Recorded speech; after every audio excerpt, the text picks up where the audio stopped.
Dawson, what are you doing, I guess, is the first question. What have you been doing? Yeah, so I've just been here in Nashville hanging out. It's been kind of nice spending some extra time with family and friends. But thankfully, the gym that I've gone to since high school, like this little private trainer I've been seeing, is still open. He's connected with an orthopedic association, so it's still essential. So I've been able to get some great work in with him. And in terms of working out, like there's a high school field that's still open, so there's plenty of field work. My old college quarterback's been up in Nashville some too. But besides that, just been spending some good time with family, playing some board games. About to go golf today for the first time, so we're gonna see how that goes. Not too excited because I'm very competitive and I'm probably gonna be terrible at it, but it should be interesting. Be fun. How's your family doing? Obviously, I know you being in Nashville in the area. They were hit with the tornado and then the power outages. How is everybody? It just seems like they've had a lot thrown at them on top of COVID-19. How's everybody doing? Yeah, so that was the really tough part because the tornado hit almost right before, the COVID outbreak. So it's been kind of overshadowed by the virus. So a lot of those victims that were hit by the storms and the tornado are now getting hit with this stuff. And it's kind of just like a double whammy almost for these families. And it's been very unfortunate. But thankfully, there's still most of the grocery stores and stuff are still open, and there's been a lot of relief efforts to help those families. Sadly, there's not a whole lot of volunteer work going on because of the social distancing stuff, so hopefully that'll change here as stuff kind of gets a little more opened up and more lenient in terms of social distancing laws. But and in terms of the power outage wasn't too bad. It was a really bad storm that rolled through. There's a big half a tree laying out in our front yard right now, but thankfully the power outage was only for about less than 24 hours, so that wasn't nearly as big of a deal as that tornado was in East Nashville. But we're still trying to help donate to Hands On Nashville. That's the name of the organization I've been kind of helping out with. So right now, really, donations is the best way to help because there's such a limited amount of people that can actually go out and be in direct contact with these families. So just been trying to donate to them. Going off of that, just how are you staying sane? I know you talked about working out and stuff like that, but my wife and I, we kind of talk about it, as long as we're healthy and we have a roof over our head, we really can't complain with everything that's going on. How are you staying sane? Yeah. So, I mean, it's been different than anything I've ever really had to deal with in my life. It kind of reminds me of those middle school summers back in the day where you just kind of got nothing to do, and you finish working out for an hour or two and you're like, all right, now what? But I'm a big family oriented person, so it's been really fun being able to spend sorry. Oh, you're good. There you are. Got a call. Am I back? Yeah, you're good. Okay. So I mean, it's been nice spending time with family because my whole life I've been very close to my family, and thankfully everyone actually lives in Nashville, like all four grandparents, uncles, aunts, cousins. I've got a couple cousins that are not in Tennessee, but for the most part everyone's here, and we actually we're doing a little drive-by birthday thing for my aunt today who just turned 50. So we're going to drive by her house, kind of have some signs hanging out the window, drop by some presents as they kind of stand out in the yard. So I think that'll be pretty fun. But in terms of staying sane, I mean, it's been pretty easy for the most part, just because I get to, see family every day. Maybe what's not has been as easy is how's the hair? Like, how are you maintaining the hair with no barber shops and keeping everything in shape? Yeah. So honestly, I haven't had a haircut in months. And that's kind of just my own doing. I'm kind of going to see what how this goes from here. So, I mean, I really don't know what I would do with it. I don't know if it's just going to keep going out into a fro. I don't know if it's going to go back at some point. It's just kind of like a little personal experiment I got going on. So we'll see how that goes. How tough is that? I mean, I know you talked about the gym you have and having your high school quarterback, still be there, but how tough is it to stay in NFL shape during a quarantine? I know you still have some things, but is this off season, obviously, much more difficult than you expected, obviously being in quarantine and staying in NFL ready? Yeah, I mean, I think it's super important to have a small group of guys that want to work as hard as you, because sometimes it's hard to motivate yourself to work if you're just by yourself. So Tyrell Right. Dotson, one of our linebackers, is down here. We're both from Nashville, so we've been working out together. Bryson Hopkins just got drafted by the Rams. He's another tight end he played at Ensworth, which is just right down the road from here, and then played at Purdue. And my college quarterback, Jordan Tom, who just signed with the Chiefs, and he's been throwing to me a lot. He's actually going to be back up here again tomorrow for another few days or so. So it's definitely been hard to kind of get the right group together and organize everything, because it's so easy up at the facility. Everything's just laid out for you. You got all the right equipment, everything you could possibly need. Obviously, I'd be throwing with Josh every day, but I've already talked with him a little bit. I think he's about to go up to Buffalo soon. I'm going to make a trip up there with him for a little bit too.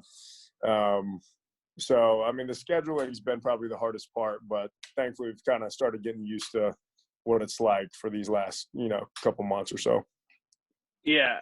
What I always think it's interesting when we talk to rookies like at training camp, they always say like that first rookie year is so challenging because it's so long, because you're going from the college football season to then training for the combine, then the draft, then rookie minicamp, then rookie OT, like all of that. How challenging has this thrown a wrench into, year two, where you can kind of are supposed to take a deep breath and supposed to be getting your feet wet and kind of understanding it? How tough has this been for a second year? Yeah. So, I mean, rookie year is like the longest year of my entire life, going from like combine training straight into the combine, then into pro day, then the different visits, 30 visits and stuff. And then straight into mini camp, OTAs, camp. Like it was a grind. It was a gauntlet. So I kind of was really looking forward to this offseason to kind of catch my breath and then go up for OTAs again and only be doing half the day instead of the whole day with the rookies. And obviously now, none of that's happening. So it's been very, very different. And it's kind of been like a very go with the flow type of thing, which I'm a very schedule oriented person. I love knowing what I'm doing every day, having everything planned out. But obviously it hasn't been like that so far. But I feel like still, for the most part, considering the circumstances, I've been able to make the most of, what I'm dealt with here. And thankfully, I got a jug machine and stuff like that. So we've been able to, kind of make do with what I got. So could the silver lining of this maybe for you is how grueling of a grind that rookie year was? Is it kind of nice to maybe take a deep breath, not to like let your foot up off the gas necessarily with training, but like at least to just kind of exhale and kind of slow down a little bit? Yeah. So I know how long the season is, and I know how long especially with camp and OTAs. So I really felt like I was starting to be able to catch my breath a little bit. I even got to the point where I was like, all right, I'm ready to get back to work, get back up to Buffalo. But, now I'm kind of trying to look at it like, okay, this is an extra deep breath, an extra, a couple weeks, maybe a month or two of, really making sure I'm fresh and mentally sharp and ready to go for the season. So I'm trying to look at it as a good thing for right now. Absolutely. I don't know how this didn't get brought up at all last year. I mean, at least I didn't know it. You were a high school quarterback? Yeah. Yep. It sure was. So do you still feel like you're getting your feet kind of wet with becoming a tight end and learning? I mean, obviously you learn at Ole Miss, but now you're also still learning that position in the NFL. Like, do you feel like you're starting to get more and more comfortable in it? Yeah. I mean, Coach Boris has done an incredible job, and having guys like Tyler Croft and Lee Smith in the room too. It's just like, I mean, you can't put a price on that type of, teaching and experience. So I've been trying to soak up every little thing that they've been given to me. And I felt like last year, as the season went on, I felt like I was starting to feel more and more comfortable almost every game with certain blocking techniques and pass sets and route running and how to distinguish coverages and look at the safeties, how they're rotating. So it was definitely a learning experience as the year went on, but I was really kind of happy to see me make some steps personally in my own development. But by no means do I feel like I've got it figured out, which is kind of exciting because I want to keep building on what I did last year. But yeah, I mean, Coach Boris has just been awesome, and having a OC like Coach Dayball, it's been, everything I could have possibly wanted for this level. And I don't mean that as like you didn't know how to play tight end when you came to the NFL. Don't take it that way. I'm just saying, like, you have a lot of guys that are playing one position since they were 6 or 7 years old, whether it's any sport, and then all of a sudden to make that jump at a Division I level, and then to continue at the NFL level, I just think that's got to be a daunting task. Yeah, I mean, going into college after playing quarterback for 7 or 8 years or whatever it was, knowing I was going to transition was kind of tough to wrap my mind around. Knowing like it was a completely different thing, physically and mentally. Obviously, it's not mentally as loading as quarterback was, but having to line up at any given spot on the field and having to block 300-pound freak athletes.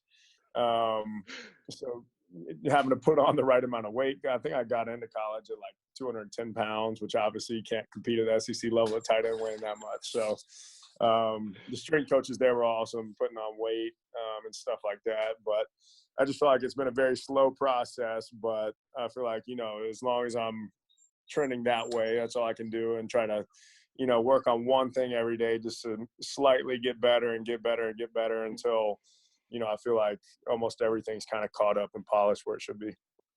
Right. What has this offseason been like, with the virtual offseason? Can you kind of explain how that works? I mean, you don't need to give the secret sauce of what you guys are doing, but is it just Zoom meetings? Is it iPad work? Is that what this is kind of like? Yeah, so it's just Zoom meetings on our iPads, and it's actually going a lot better than I expected. We've just been installing plays, going over the same philosophies that we had on offense last year, changing a few subtle things here and there, but kind of just revamping into that, that football mindset of, okay, you got to know the playbook in and out, and then different types of motions across the formation. It's just kind of going back to football school, getting your mind right, getting mentally sharp, because obviously you can't really do anything physically on the iPad, but we've still, been doing all the same team workouts that they send to us and stuff like that. So it's actually gone a little smoother than I expected. And it's nice to know that, like, most of you guys are all the same. It's the same OC. It's the same tight end coach. It's the same, tight ends in the room.